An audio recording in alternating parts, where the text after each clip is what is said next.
All right, guys, welcome back to We Talk Money. Trav and I are both getting over a little illness, so stick with us and bear with us as we grind through this episode. Kind of like price action, a little bit grindy this week. Yeah, is it over? YouTube keeps telling me it's over, and it's just we Yeah, should pack Great up our Depression bags. 2.0. Let's go. Markets are Yes. gonna die as usual. We've been here before, guys. Yeah. Well, we are now under the 200 period moving average on the stock indices, and Bitcoin, we are hovering over it. So today is kind of what I call like a 50-50 day on Bitcoin, meaning it's kind of a coin flip. We just had the Fed announcement, which the Fed cut rates by what, 3%? We wish. So yeah, what was the reaction, I guess, to the non-event? We actually got a pretty bullish market reaction, even though the Fed, they put out some economic projections where they lowered their growth forecasts and raised their inflation forecast, which is basically the two things you don't want to happen in their economic projections. But they also said that they're going to be reducing the pace of their quantitative tightening. So they're going to be reducing their balance sheet runoff. They're going to be reducing the amount of assets they're selling off their balance sheet. So I guess that's an incremental positive, and the market just took that and ran with it. But really, like, it just sort of seems like the market was looking for any reason to continue this little rally we're in right now. Yeah, I mean, the sell-off was pretty hard, right? So if we look at just over the last month or so, let's see, the ES was down, from peak to trough a little over 10%, and then the NASDAQ a little bit more than that. So it wasn't peanuts, right? I mean, this straight leg down almost 15% on the NASDAQ, and then Bitcoin obviously pulling back. It's more volatile than stocks, but the snap down actually happened right along with stocks. But if you look at like CME futures on Bitcoin, it's actually holding above the 200 moving average. So it's kind of a mixed bag. But yeah, I think the big question now is like, are we going to just climb the wall of worry and do like a V bottom like we've seen so many damn times over the last, I don't know, really since like 2020? Any pullback other than 2022 has been like quickly bought up. But this is really the first time that we've gotten below the 200 period moving average and stayed below it since 2022. So could this be the start of a much deeper bear market, or is this going to be a V bottom and grind higher? I think that's the question that's on everybody's mind. And I know when I did a call for questions today, that's what everybody wants to know. Is the cycle over? Is this the end? Do you guys have an opinion? Are you looking at it as any kind of like key technical level that is the determining factor? Any opinions based on the macros? Where should we start with that? Let me start with the technicals, and then Trav can speak on the fundamentals. So I actually did a video for the wealth building community talking about this in more detail, but my personal opinion is that we're going to see something similar to the 2018 correction. So in 2018, Chris, you can pull up a chart if you want to, but in 2018 we had it was basically call it a 20% correction. It wasn't a bear market. We didn't go past 20%. And what happened in that time was we had a very similar leg down to what we're seeing now. We had the big, 10% sell off that was very fast. And then we had a retest of the 200-day moving average. And then the market rolled over more from there. And when you compare that to what happened in 2022 was like a grinding bear market. 2018 was more of what I think we could see in this current correction. So I do think that I do think that there's probably more downside ahead. Obviously, one headline could change everything with the way sentiment has been, and with everything that's the wall of worry that we have. So I think that for now, my expectation is we possibly retest 200-day moving average, which is what we're seeing now, and then we reverse lower. How much lower is the big question on everybody's mind. My opinion, I think we have maybe another 5 to 10% lower possible. And that's kind of where I'm seeing things that aligns fundamentally as well with, forward earnings expectations, with lower expected growth. But I do want to remind everybody that even though the Fed did come out with lower growth expectations, we're still expecting very positive GDP growth. It's not like we're going into negative growth territory as far as we know right now. And the inflation uptick wasn't huge. It did go up a little bit, but it wasn't enough for me to be like, oh no, things are really going to fall apart from here. So I think we're kind of looking at this lukewarm. This is the fundamentals, I think, are driving this correct. I think that the tariffs are driving this correction combined with the fundamentals as well. The market was due for this. It was getting hard to allocate capital at the all-time highs just recently. I think we talked about that on the show even a few times. So I think that this is a politically driven, uncertainty sell-off, but it's also very much, just as much, a fundamentals valuation story as well, in my opinion. Awesome. Trav, what do you think, looking at the fundamentals? Do you agree? Do you think they're still way over bought? Do you think things are too expensive and we need a much deeper correction? What are you thinking on the fundamentals? Yeah, I think we're definitely in a shifting environment with more uncertainty. We've seen the consumer sentiment numbers continue to go down. The tariff uncertainty is a real thing that's causing an impact. We've even seen comments like in the ISM surveys from business owners that it's causing them some issues. And so I think that, combined with the fact that you now have Chinese and European governments stimulating and looking to increase budget deficits, and so therefore their markets have started to take off, there's a little bit of a rotation now. And Nikki mentioned, a benefit to one benefit here is that, the things that have been working, just the same playbook that's been working, is now shifting. So it's you're now seeing positive returns in areas like European stocks, Chinese stocks, even stuff like gold is doing well. And so people are starting to question, do I need to have all that allocation to U.S. stocks, and especially, U.S. large cap stocks? And so I think there's a combination of things happening that have caused the sell-off, none of which are like terrible, none of which to me scream like, okay, we're about to go into like the economic recession, or we're about to see a bear market. It's just that, things are repricing in a way that really makes a lot of sense to me. You've got the U.S. markets coming off historically expensive levels, while these other markets have been neglected are now attracting capital. So I think it does make sense to start looking outside the U.S. and looking at opportunities abroad.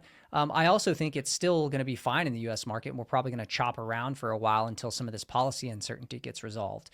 So my whole strategy and plan right now is basically looking at the fundamentals as they are now, even though they're probably a little bit worse than they were a couple months ago. They're not horrible. So I'm just going to try to allocate capital to like really cheap stuff when we get like into the deeper parts of the sell-off, and then, look to monetize stuff as we get into the rips. So, buy the dips and sell the rips is basically my playbook for the time being.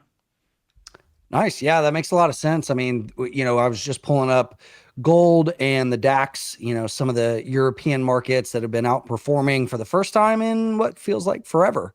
Gold just actually closed above 3,000 for the first time last week. And yeah, it's just kind of interesting seeing that rotation from, over the past few years. Everybody wanted stonks.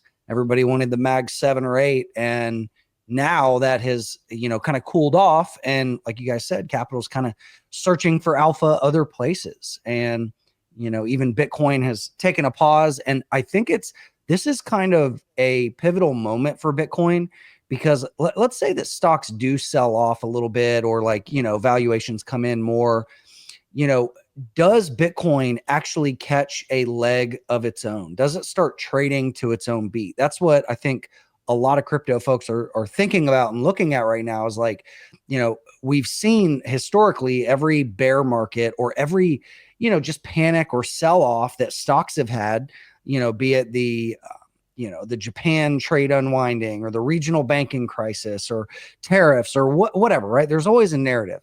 We've always seen Bitcoin pull back with it.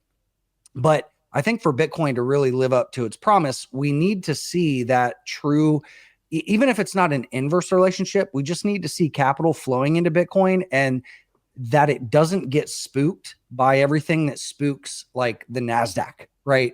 So this is the big chart that we've been looking at for the past several years, which is Bitcoin priced against the NASDAQ. And you can see that as of right now, Bitcoin is still below the 2021 high, meaning that Bitcoin has not really outperformed stocks in recent years. Yeah, the CAGR's still been impressive, but I think it's been more important over this last market cycle to really pay attention to entry prices. These folks on social media that are like, I buy at any price. It's like, okay, cool, but you're probably going to underperform. We've talked about this and we've back tested it in extreme detail, how your CAGR, your results are much better when you buy in bear markets. And what I'm looking for now, though, is can Bitcoin actually do what it's designed to do, which is in times of turmoil or inflation or whatever, right? Whatever the narrative is, it doesn't matter.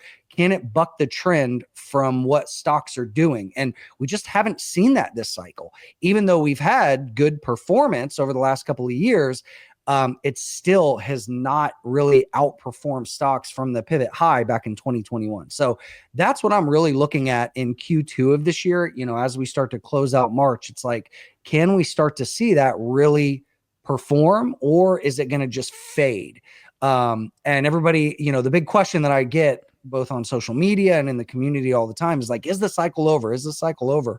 And that ultimately comes down to so many variables that it's not a simple question to predict, but it is something that we can kind of come up with different price levels and different possibilities and plans based on the technicals. And at the end of the day, it's all about managing our position sizes in a way that we won't get hurt no matter what actually plays out. Like, yeah, we all want Bitcoin to go to 1 million, but will it actually do it? There's a lot that has to go right. And there are things that are developing the right way, but it still requires that like sustained demand and sustained capital flow. And right now it's just kind of petered out. So that's just where my head's at. Again, I'm not making any like sweeping predictions.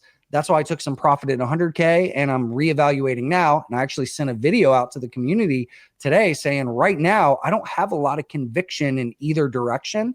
I have a plan for what I would do if we get another sell-off. I'm real close to putting on a short hedge potentially. And I've already been buying some dips here.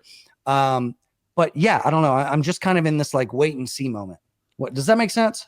Yeah, I mean, I've been thinking about it, I think, somewhat similarly in the sense that, like, I added a little bit of Bitcoin ETF exposure to my 100K YouTube portfolio pretty recently. And the thinking behind that was I might be early. We could be, this shakeout in stocks and Bitcoin could have further to go for sure, especially if we get kind of a pile-on of bad news, like, happening at the same time. Things sometimes line up in that way where you just get like a couple of bad pieces of news can send the market down. So I bought some because, I wanted to kind of get off zero Bitcoin exposure in the portfolio, knowing that I probably wasn't going to catch the exact bottom, even kind of like near-term cycle bottom. But the fact that I can still, because I sized it relatively small, I can add to it. If we go to 70K, if we go to 65K on Bitcoin, I'll add to that position. And so, I'm not buying at I'm not buying at a time when we're like in exuberance and like, it's hitting a fresh high on like, sinking volume. And so to me, like, I'm okay if I don't get like the best, most perfect price, because I know that I've given myself room to kind of add lower. So I think similar to you, it's like, I don't need to make a perfect call on whether or not like this is the low or if like there's further downside to go. And that's true for both stocks and Bitcoin. So like I've got dry powder and I've got ability to add to my position still, but I'm also not going to be totally afraid to add, knowing that like a lot of times these pullbacks have a narrative and yet we end up much higher, 12 to 24 months later. Yeah, well said. Yeah. And I'm in the same spot. I closed some at 100K, knowing that the possibilities were pretty high, or the probabilities were pretty high that we could actually pull back deeper into that 70K zone. And so that's why I've started adding as well. So yeah, I think we're on point there. You guys know that I'm always trying to think through what is the consensus view, like what is the herd doing and what is the herd not expecting. And right now it feels like the herd is expecting more lows. Maybe you guys feel differently. yell out if you do. But that's kind of where I'm at. And, I was having trouble gauging sentiment there for a while. And now I'm like, okay, I have a better feel. I think most people think that this market is going lower. So with that said, I'm also considering, even though, I do think that's a possibility, I'm also considering we go flat here for a while and then move back to all-time highs. And we'd never see another 5-10% plus, lower. So I know a lot of people that are like waiting. They're waiting for that big, they've been in cash or they've moved into money market and they're waiting for some big bad bear market to come so that they can swoop in and buy stocks, buy Bitcoin, buy whatever. But I'm also thinking like, I'm afraid that might not come too. So I think it's important for people to really be very careful here, because I can see this going both ways. I can see us kind of holding up and never really seeing more lows, and I can also see us going lower. So I think people might end up getting trapped with that if they wait too long to start allocating and start dipping their toes, so to speak. I kind of agree. Like the pain trade could be higher here. The pain trade could be higher in the sense that like everyone is kind of waiting for the shoe to drop on a deeper correction. And even on the institutional side, institutional exposure has come down a lot. And so the pain trade might be just like ripping higher. Exactly. That's what I'm thinking. I'm like, what are most people not expecting? They're not expecting that right now. Yeah. Yeah. And obviously this is not financial advice. Trav and I are not financial advisors, and Nikki is more than likely not yours. So again, we're just talking through our opinions here, but I think it's helpful just to, talk through the possibilities and the probabilities of what could happen. But, with that said, like the big narratives, the trade war being, I think, one of the top ones. Do you guys have any updated thoughts since the last show on that? Is this over? Is it cooling down? Is it going to reheat? Is it going to send us into a spiral? I think we're actually about to reheat on the tariff side, unfortunately. In the next 2 to 3 weeks, we basically have reciprocal tariffs coming from the U.S. side on a number of different countries. And then also the U.S. and China have some significant tariff potential issues to work out here in the next several weeks. So maybe those, that could also be a source of good news. Like if President Xi and Trump sit down and they're, and they work something out or whatever, and they come to terms, like this could be actually a bullish catalyst. But given what we've seen out of the Trump administration so far, that seems like probably a little bit less likely than the alternative scenario, which is like they're still looking to amp up this tariff war and tariff narrative, and the reciprocal tariffs are going to be a big deal.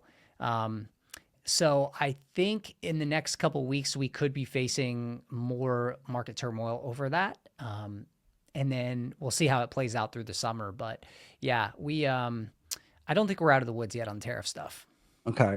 And I guess the other piece of that, how it impacts people, is consumer confidence. What have you guys seen here? It's in the dumps. Bear market. It's in the dumps, bear market levels. Yeah, we saw the Michigan consumer sentiment number tick down for the third month in a row last Friday. Then we also had like the NFIB small business index is ticking lower. And then the ISM manufacturing and service sector, there was a lot of comments there as well about uncertainty over supply chains and tariffs and price impacts and things like that. So it definitely seems like, and then of course we also look at the institutional investor and retail investor sentiment, and that's been pretty low lately as well. So it definitely seems like sentiment is weak out there just generally. It's interesting though, because I saw some weekly payroll data from the U.S. Treasury side where it showed that like consumer incomes are still relatively healthy and spending still looks relatively healthy. So there's a question here as to whether or not sentiment is actually going to drive like a recession, or actually going to drive like lower spending, because a lot of times, like even though Americans like consumer sentiment gets worse, they still are opening their wallets. They're still buying their lattes at Starbucks, like it's they still have 20 million subscriptions.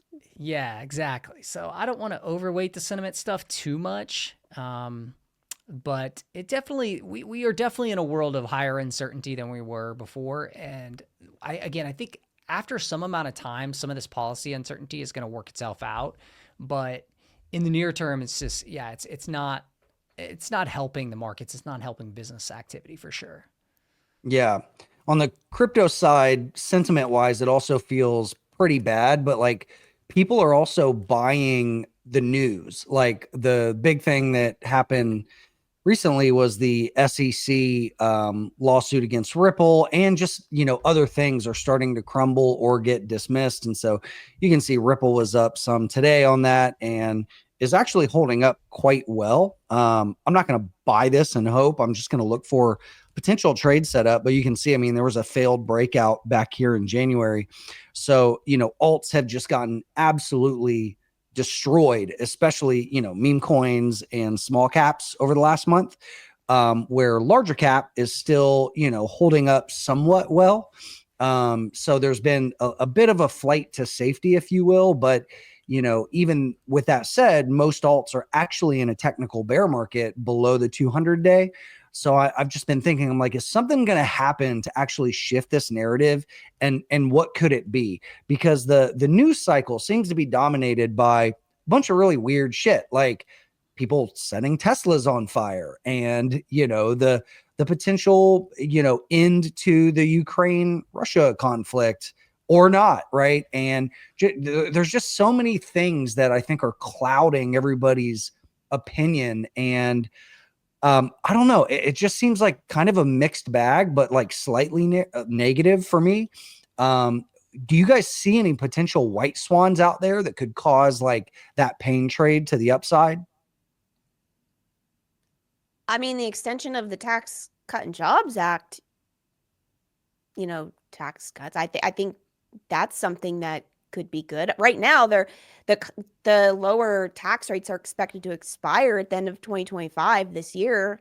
And if that happens and we don't see the extension of the QBI deduction, the extension of the lower tax brackets, like that could be not fun. If the standard deductions get cut in half, that's not going to be a good time, like at all. So if they extend that stuff and the market has more certainty, at least on the tax side, not only for the businesses, but for consumers, mostly consumers in this case, that I think that could be something that the market wants to see.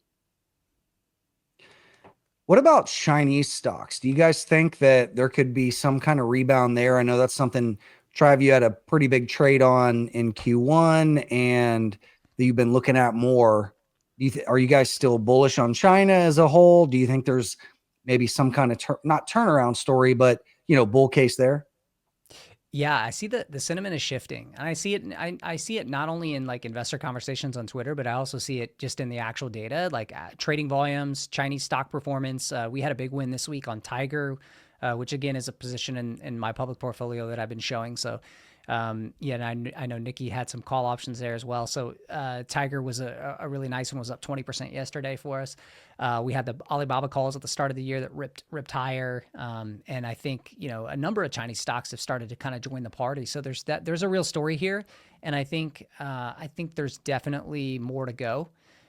I think investors generally are underallocated, and I think the sentiment has shifted somewhat. So there's going to be, again, there's kind of in the near term some clouds overhanging Chinese stocks with the US-China tensions. And so that's something that I'm trying to think through is like, do we consolidate for a little while after a run here because of the tariff and trade war stuff? Or, is this the new allocation that institutional investors are starting to make, particularly non-US investors, as they look at the Chinese, stimulating their economy and stimulating markets like that? That's a big part of the story. So you kind of want to run with tailwinds in markets, right? And so like, it's like if the US isn't stimulating, but Europe and China are, like, maybe we should, again, maybe that's like where we should be spending more time, just because you're running with the tailwinds there. So I do expect more upside in some Chinese stocks, but they are making it harder for us on the US side with the policy changes around like identifying certain, like the America First investment policy that the Trump administration put out like a month ago. It's like, I don't even know if I can hold Alibaba anymore because they are labeling it like an AI company that's strategic to China's AI ambitions, and therefore US investors can't hold it. It's like, it's become trickier, but I still am pretty bullish on the trade overall. Cool. And, talking about other like just hated or really controversial stocks, let's talk about Tesla. What do you guys Oh think? Is boy. this a buy here, or is this thing gonna head into a death spiral? I don't know. Do we want to discuss this? Yeah, I mean, I think, look, first and foremost, it's weird, right? Like, it's super contentious. People are setting Teslas on fire. I don't know if you guys saw, all the Tesla owners just got doxxed. There's some, hacker that put out, every Tesla owner and encouraging people, to do violence. So that shit is just really terrible. And yeah, I mean, if we're just looking at this as like a potential trade or an investment, I don't really know how to think about it. I know it's still pretty expensive for a quote unquote car company, but I know people are also like super stoked on the robotic side. And some of the stuff I've been seeing, it looks like we're getting pretty close to what was the Will Smith movie, iRobot? Yeah. It looks like we're getting pretty close to that. So I don't know. Is that something where, all of a sudden Tesla is just going to be printing money based on these robots, or is that still many, many years out? I don't really know how to think about this. I don't know how much thought you guys have put into it, but for me, it's just a weird one. Yeah, it's tough. I think the current quarter, like one of the reasons the stock is declining so much lately is the current quarter is trending pretty poorly. Like sales are suffering in a number of different jurisdictions, including the U.S. and Europe, especially where there's obviously some political bias against Tesla now. So that could be more permanent in the auto business, and that's a concern. Yeah, I mean, I do think the stock is probably due for a bounce. Like it was straight down for like a month, and we all kind of know now that this current quarter is going to look pretty bad. So stocks, price on what happens in the future more so than what happens, currently. Mm-hmm. So it's tough for me here because like I don't know if I'd want to be short again at the whole, but I do see the potential for Tesla to be lower than it is now, even at some point later in the year. But I think that could come after a bounce because the stock I think is due for a bounce short term. But Yeah, I mean, dude, it's down over 50% from its all-time high just in December. So Yeah. that is a fast washout, right? And what do we know? I mean, when things get overly bearish, yeah, there's usually a snapback. So who knows where it comes though. And the stock is notorious for snapping back. It's got, like a Tesla stock cult behind it. It's got the Elon factor, right? There's surprises that come out of oftentimes with Tesla and product announcements that can push the stock higher short run. So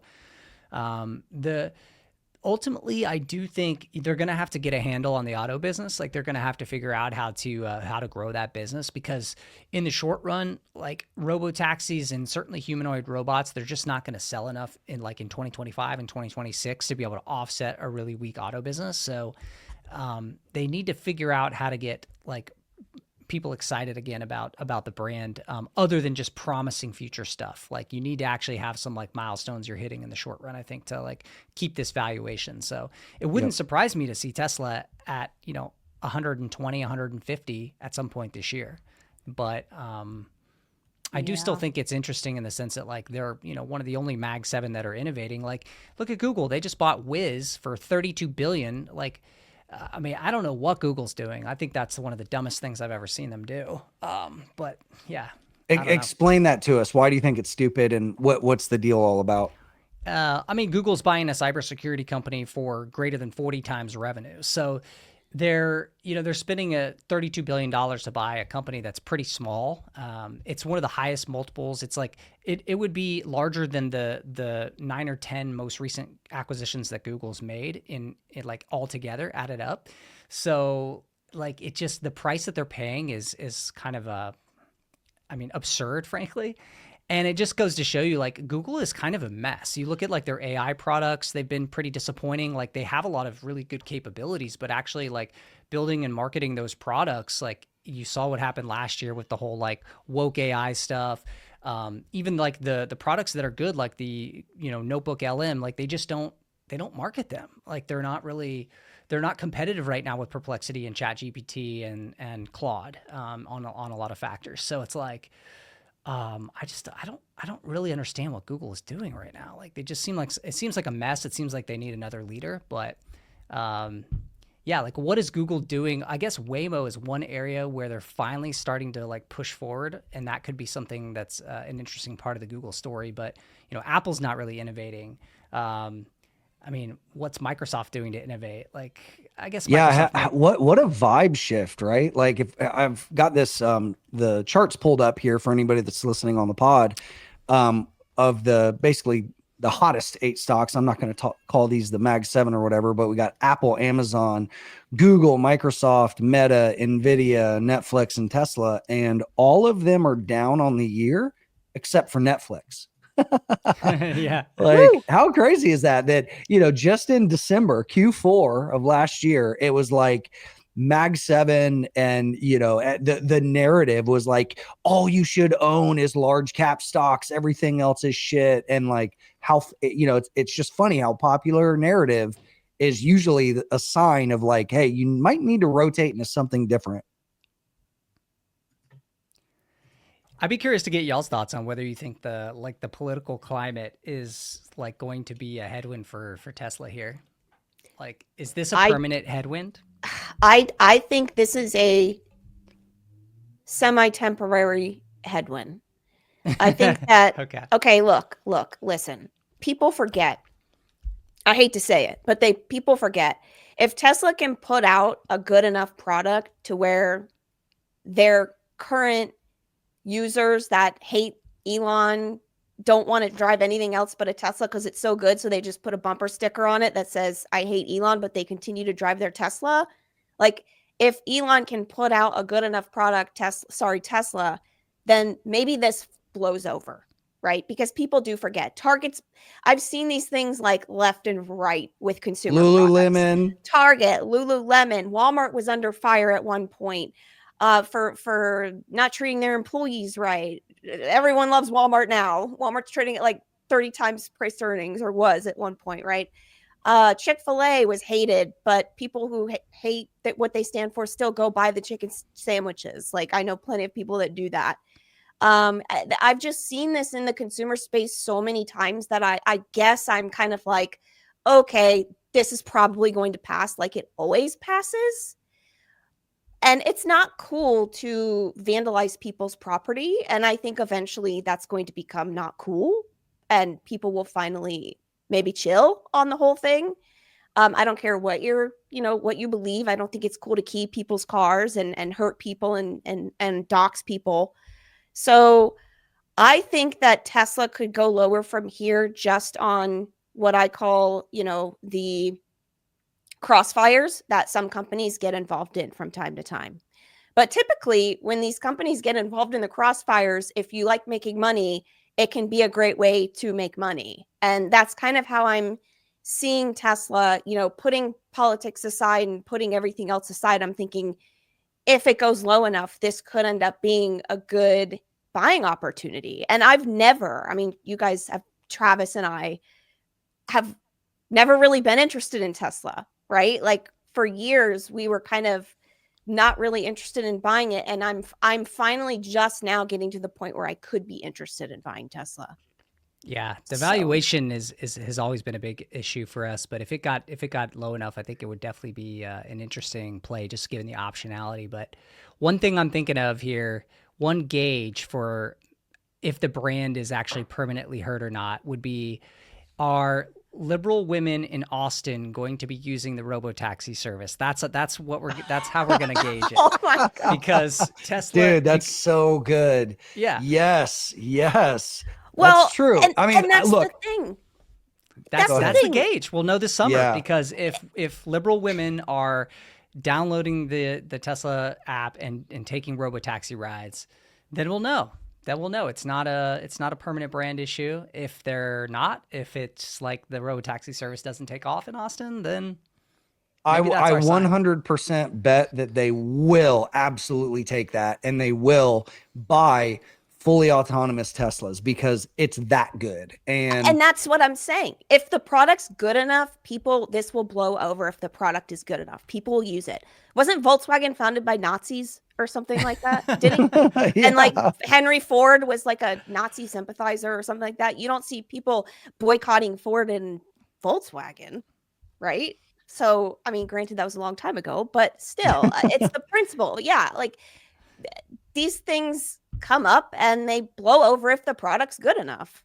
I will say this one is much bigger than, the Lulu CEO calling chicks fat, or, For sure. people hating on Chick-fil-A. Chick-fil-A is not even public, but yeah, I mean, their sales are booming. All the other, recent memory, like stock issues that we've seen, this one's way bigger. And I saw the top story, or the top trending topic on Reddit, which has almost become unusable for me. It's just so extremely left. But I still go on there to see what people are talking about. And the top topic today was investors call for Elon to resign from Tesla. And I didn't have time to actually look at how valid that was. Did you guys look at that or see that today? I didn't see that. I've seen that pop up from time to time.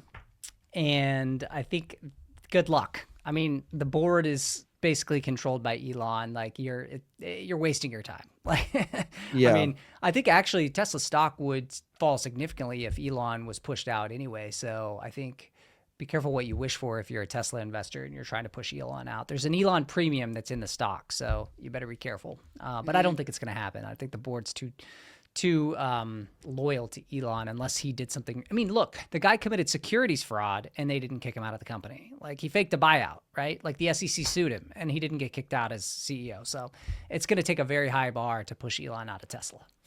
I agree. And I think one thing that could stop the hate is if he just left Doge, or stopped, doing what he's doing in Doge, which I don't know. Do you guys see that happening, or do you think he'll stick that out? That's a great point. Yeah, him stepping away or reducing his duties there, even if it's just for optics, an optics standpoint, I think would probably, yeah. I mean, you probably see a rally in Tesla stock on that. I think isn't he supposed to? I think his Doge involvement is supposed to. It has an end date, and I can't remember when that end date. It's either sometime in 2025 or 2026. But that would be, I think, a point at which you might get a relief rally at Tesla as well. I think it probably would help the stock. Gotcha. Yeah. This is saying July 2026. So, that's a long ways away if that's true. Yeah. So a lot could happen in between now and then. But yeah, I mean, dude, I think to wrap this up, I mean, my prediction is, yeah, if the fully autonomous cars start coming out and they're really, really good, like people are going to buy them even if they hate Elon. That's just the way that we've seen so many of these stories go down. Yep. And the downside scenario in the short run is still there though. Like imagine like if they're slow on the robotaxi and that's not contributing revenue really until like late this year or even early next year, and then you have the existing auto business falling apart, like this stock can trade a lot lower in the short run. Yeah, totally. And there are people that the sell my Tesla movement is happening. So, still a lot to be seen there. If enough of his fan base is selling their Teslas and they don't plan to buy another one, that could definitely cause some big time short-term pain for the stock price. Yep. Just the sentiment alone could cause more selling.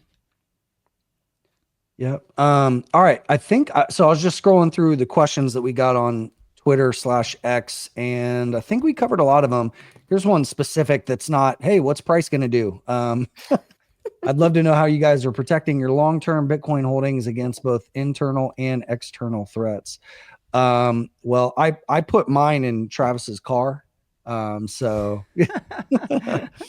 no, I mean, look, we talk a lot about this in our privacy and security chat in the community, but I'm pretty extreme with it. Everything from digital to physical. If you're in the US, there's a lot you can do to protect yourself thanks to our amendments. And yeah, I don't know, anything you guys want to add? I know we've talked about that a lot on the show, but anything new that we might want to add? Go ahead, Trav. Oh, I was just going to say, in our community and in our live event that we did last year in Austin, I know, Chris, you spoke in depth about some of those measures that people can take. There's some pretty easy low-hanging fruit, I think, for most people, for like even simple stuff, right? Like stuff that most people should know, like simple passwords that are simple that never get rotated, right? You should probably fix that. stuff like not using your personal email address for for every single sign up or for every single service that you have, right? Things like that are like pretty low hanging fruit that people can do. Hardware wallets, right? Like stuff like that. I mean, it's pretty, yeah. Yeah. I mean, I'm not the expert, but certainly like we have, a lot of resources on that in the community that we have for people as well. Yeah, I was gonna try to find the link. I created a document that was like, here's the bare minimum stuff you need to do.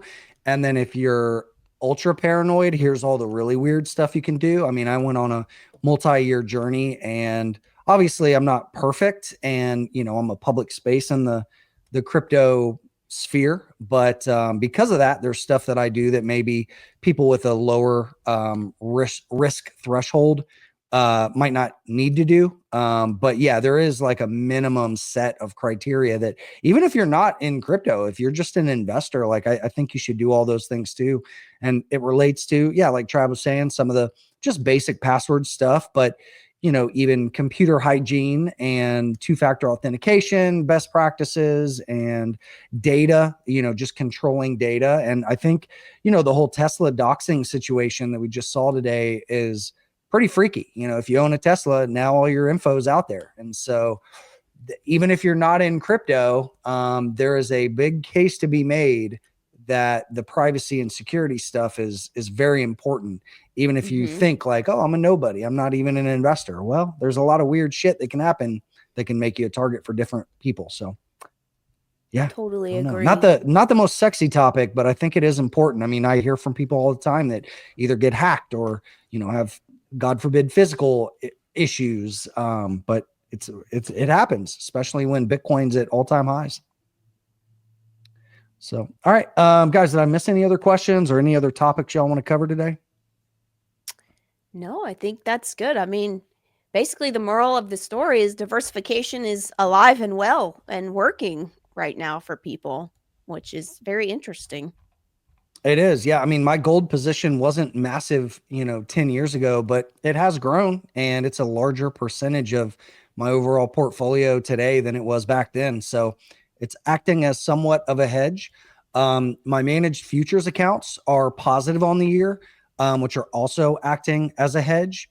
So for anybody that doesn't know, I mean, I've talked about this before, but managed futures are basically like, consider it a hedge fund for companies that build algorithms to trade all the futures markets. I used to be a futures day trader way back in the day, and now I have outsourced that to professionals that hire PhDs and mathematicians and, brilliant people that are way better at that than I am, and they can trade all the markets for me. And so that's been a pretty good hedge this year so far. Granted, we're only, about to wrap up Q1, but yeah, there's still a lot of time left in the year. So we'll see what happens. But any other predictions, anything you want to tell people to watch out for over the next week or two? Oh God, predictions. I mean, I'm thinking maybe we roll over, maybe see 5,400 in the S&P, and that's where we could possibly see our first real wave of dip buyers. Okay, so you're thinking a rejection off of the 200 period moving average? I'm thinking, looking at this price action right now, we've hit it a few times and we're kind of rejecting right off of it.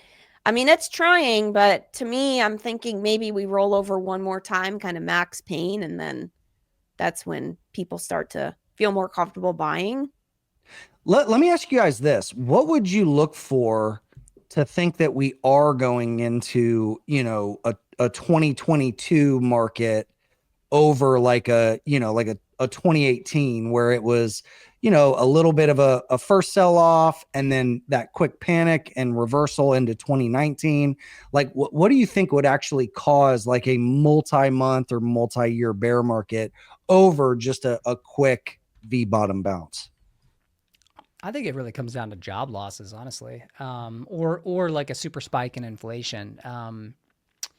So yeah, I don't see evidence of either of those. I guess like in the short run, you could have one bear case scenario would be like the Trump administration really tries to press hard on their policy stuff and their tariff stuff.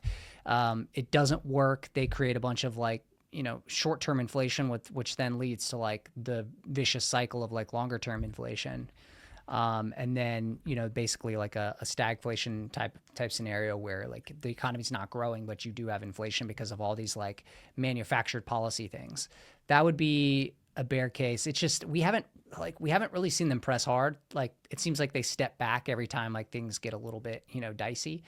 And so I don't know, the Trump administration, they may claim that they don't look at the markets, but they clearly do. And so it's hard to say right now that that's what's going to happen, but I certainly think that if they did make some missteps and they really like got really obstinate and like just really determined that they were going to do their policies no matter what the market did, that could be a bad scenario. The other one would be, if we just get some sort of like vicious, unemployment cycle, which I don't think we're seeing yet, but that would be another one.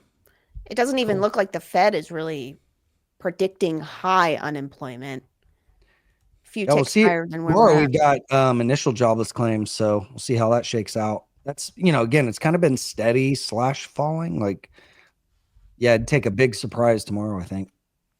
2022 was also like the bear also stemmed from valuations kind of skyrocketing too, right, Trav? Like there were things just that were trading at crazy valuations and the market was overheated and that kind of the steam blew out, right? Yeah. We had like a lot of the post-COVID stuff was starting to like slow down, and in combination with high valuations and in combination with like the big tech companies had like overhired and were just like they had like sort of crushed their own earnings power, which I will say like the AI spend that they're spending this year is going to show up in the coming years in terms of their, like it's going to be a headwind for earnings. So that's kind of another thing that gives me a little bit of pause on the Mag 7 in the years ahead is like the the earnings hit from all the AI spend. Like that's the AI angle is one that could have some more long-term effects here that we're just gonna have to like see how it plays out. But yeah, I think that is probably one of the biggest like known black swan events, which doesn't really make sense, but it's like, that is something that could really shake things up is, just and at least in the job market is what I mean. Like, AI taking people's jobs. Is that actually going to happen, or is that going to turn out to be overblown? Yeah, it's a great question. I think we'll have to, if we start seeing big layoff announcements from companies that are replacing employees with AI, I think that will be definitely a warning sign for sure to watch out for. Yep. Cool. All right, guys. Well, for me on the Bitcoin front, over the next couple of weeks, again, I'm just looking at this key kind of 90K zone, which is now resistance, previously support. It looks like we could be getting a short squeeze. I know there was a lot of just kind of record high shorts into this support zone. So we'll see how the market's open tomorrow. That for me will be a big tell if we're going back to mid 90s or if we're going to test low 70s. Again, all I can tell you is what I've been doing. I don't really make predictions. And I don't certainly tell anybody what to do, but I've been buying the dip around that 200 period moving average. I've got plenty of dry powder ready to go in case we go lower. That's about it. I wish it was more sexy or fun or complicated than that, but that's pretty much it. I'm bearish on most alts, as I have been for pretty much this whole market cycle. As you guys know, I haven't done the shotgun approach. I've had a few alt trades that I've made money on most of them.